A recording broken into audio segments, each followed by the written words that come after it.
नमस्कार. पश्चिम महाराष्ट्रामध्ये आज ह्या जो एप्रिल महिना आहे, ह्या एप्रिल महिन्यामध्ये टोमॅटोची लागण चालू व्हायला लागली आता. तर मागच्या 7 ते 8 दिवसापाठीमागं पाऊस पडल्यामुळं आज सकाळी दवाचं वातावरण होतं. तर अशा ह्याच्यात काय असतं की पानांवरती तुम्ही बघू शकता, पानांवरती असे दव किंवा पाणी साठलेलं असतं. तर अशा वेळेस काय होतं, आता ह्या टोमॅटोच्या प्लॉटला जवळजवळ 20 ते 25 दिवस झालेले आहेत रोपांची लागण करून.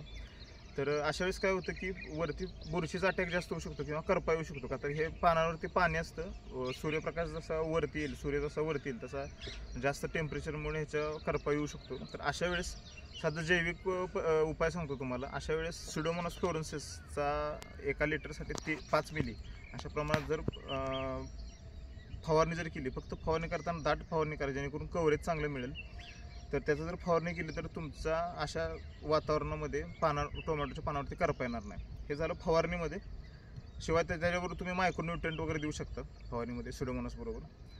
तर टोमॅटोची रोप लागण झाल्यानंतर रोपे सेट व्हायला साधारणतः 5 ते 6 दिवस जातात. त्याच्यानंतर तुम्ही सिलिकॉन देऊ शकता. सिलिकॉन आणि मायक्रोन्यूट्रिएंटचं आळवणी किंवा ड्रिपद्वारे देणं खूप महत्त्वाचं आहे, जेणेकरून पिकांना सशक्तपणा किंवा रोपांना सशक्तपणा मिळतो आणि ट्रान्सप्लांटचा जो शॉक असतो त्याच्यामधून पटकन रोपं बाहेर पडतात. आता हे झालं त्यांच्या पोषणाबद्दल.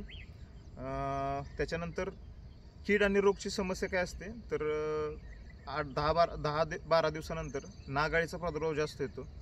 शिवाय रसिक किडीचा पण प्रादुर्भाव होऊ शकतो.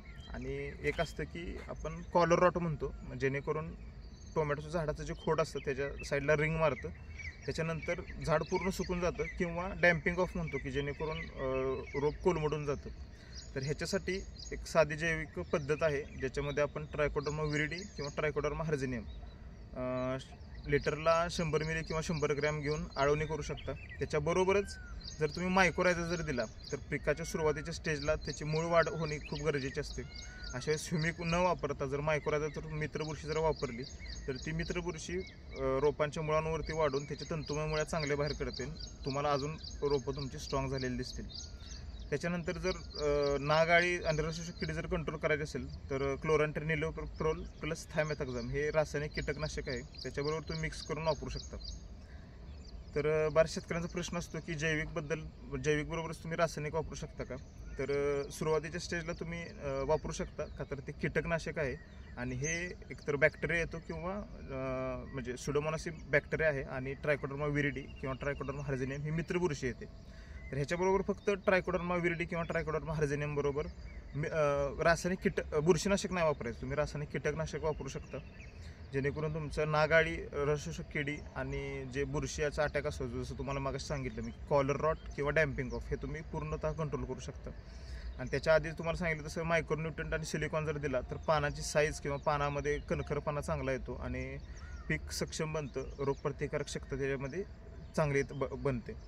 आता ह्याच्यानंतर जर तुम्ही एक 3-4 दिवसाचा गॅप ठेवून जर रासायनिक खतांचा जर वापर केला, त्याच्यामध्ये तुम्ही 60-20 आहे ते वापरू शकता.